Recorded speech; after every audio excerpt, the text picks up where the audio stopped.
ಇರಾನ್ನಲ್ಲಿ ಇದೀಗ ಕಪ್ಪು ಮಳೆ ಆಗ್ತಾ ಇದೆ. ಹಾಗಾದ್ರೆ ಇದು ಭಾರತಕ್ಕೂ ಹರಡಲಿದೆಯಾ ಅನ್ನುವಂತ ಪ್ರಶ್ನೆ ಮೂಡ್ತಾ ಇದೆ. ಅಷ್ಟಕ್ಕೂ ಏನಿದು ಕಪ್ಪು ಮಳೆ ಅಂತ ನಾವಿಲ್ಲಿ ನೋಡೋದಾದ್ರೆ, ಇರಾನ್ನಲ್ಲಿ ಕಪ್ಪು ಮಳೆ ಭಾರತಕ್ಕೂ ಹರಡಲಿದೆಯಾ? ಅಷ್ಟಕ್ಕೂ ಏನಿದು ಕಪ್ಪು ಮಳೆ? ಅಪಾಯಕಾರಿನ? ಇರಾನ್ನ ತೈಲ ಘಟಕಗಳ ಮೇಲೆ ದಾಳಿಯ ಎಫೆಕ್ಟ್ ಇದು.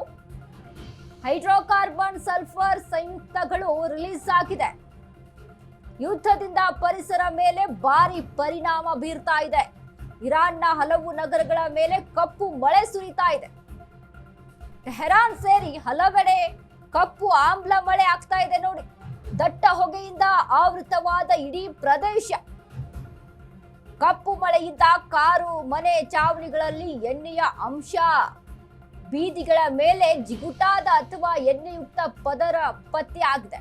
ಇರಾನ್ನಲ್ಲಿ ಕಪ್ಪು ಮಳೆ ಭಾರತಕ್ಕೂ ಹರಡಲಿದೆಯಾ ಅನ್ನುವಂತ ಪ್ರಶ್ನೆ.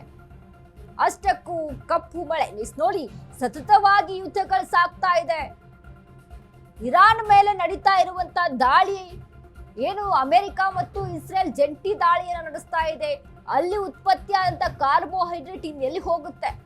ವಾಯು ಮುಖಾಂತರ ಹೋಗಿ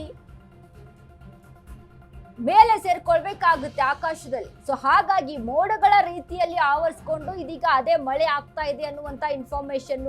ಅದು ಕಪ್ಪು ಹೊಗೆಯ ದಟ್ಟಣೆ ಏನಿದೆ, ಈಗಾಗಲೇ ತೈಲ ಘಟಕಗಳ ಮೇಲೆ ಏನು ದಾಳಿ ನಡೀತಾ ಇದೆ, ಈ ತೈಲ ಘಟಕಗಳಿಂದ ಬಂದಂತ ಕಾರ್ಬೋಹೈಡ್ರೇಟ್ ಇದೆಯಲ್ಲ, ಇದು ಶೇಖರಣೆ ಆಗಿ ಅಲ್ಲಿ ಮಳೆ ಆದಂತ ಸಂದರ್ಭದಲ್ಲಿ ಕಪ್ಪು ಮಳೆಯಾಗಿ, ಅಂದ್ರೆ ಒಂದು ರೀತಿಯಾಗಿ ಅಲ್ಲಿ ಕಾರ್ಬೋಹೈಡ್ರೇಟ್ ಮಳೆಯ ಮುಖಾಂತರ ಭೂಮಿಗೆ ಬಂದು ಸೇರ್ತಾ ಇರುವಂತದ್ದು ನೋಡಿ. ಇಷ್ಟರ ಮಟ್ಟಿಗೆ ದಾಳಿ ನಡೀತಾ ಇದೆ ಅಂತ ಅಂದ್ರೆ ಇನ್ನೇನಾಗುತ್ತೆ ಹೇಳಿ?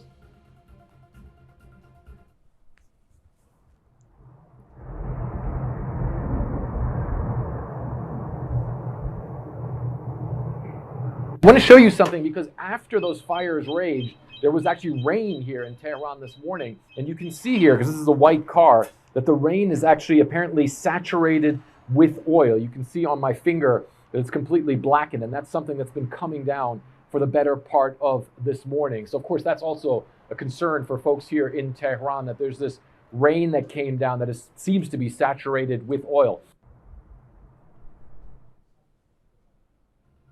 ನೋಡಿ, ಗಮನಿಸ್ತಾ ಇದೀವಿ ನಾವು. ಅವರು ಹೇಳ್ತಾ ಇದ್ದಾರೆ ಅಂದ್ರೆ ಕಪ್ಪು ಮಳೆಯ ಎಫೆಕ್ಟ್ ಏನೆಲ್ಲ ಆಗ್ಬೋದು ಅನ್ನೋದನ್ನ ನಾವಿಲ್ಲಿ ಗಮನಿಸ್ತಾ ಹೋದ್ರೆ, ಈಗಾಗಲೇ ರಾಜಸ್ಥಾನ, ಪಂಜಾಬ್ ರಾಜ್ಯಗಳಿಗೂ ಆಮ್ಲ ಮಳೆ ಪರಿಣಾಮ ಬೀರ್ತಾ ಇದೆ. ಒಂದು ಕಡೆ ಇದು ದಶಕಗಳ ಕಾಲ ಕಾಡುವ ಭೀಕರ ವೈಪರೀತ್ಯ ಅನ್ನುವಂಥದ್ದು.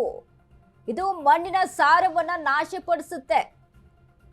ಇನ್ನು ಇದು ಆರೋಗ್ಯದ ಮೇಲೆ ಪರಿಣಾಮ ಬೀರುತ್ತೆ. ಕಾಡುಗಳನ್ನ ಬಂಜರು ಮಾಡುತ್ತದೆ ಈ ಆಮ್ಲ ಮಳೆ. ಜನರ ಆರೋಗ್ಯದ ಮೇಲೆ ಗಂಭೀರ ಪರಿಣಾಮವನ್ನ ಬೀರುತ್ತೆ ಈ ಆಮ್ಲದ ಮಳೆ. ಅಸ್ತಮಾ, ಬ್ರಾಂಕೈಟಿಸ್, ಹೃದಯಾಘಾತಗಳು ದುಪ್ಪಟ್ಟಾಗುವಂತ ಚಾನ್ಸಸ್ಗಳು, ಕಡಿಮೆ ತೂಕದ ಮಕ್ಕಳು, ಜನನ ಶ್ವಾಸಕೋಶದ ಕ್ಯಾನ್ಸರ್ ಸಹಿತ ಬರುವಂತ ದೀರ್ಘಕಾಲೀನ ಸಾಂಕ್ರಾಮಿಕ ರೋಗ ಹರಡುವ ಭಯ ಹೆಚ್ಚಾಗ್ತಾ ಇದೆ ಇಲ್ಲಿ.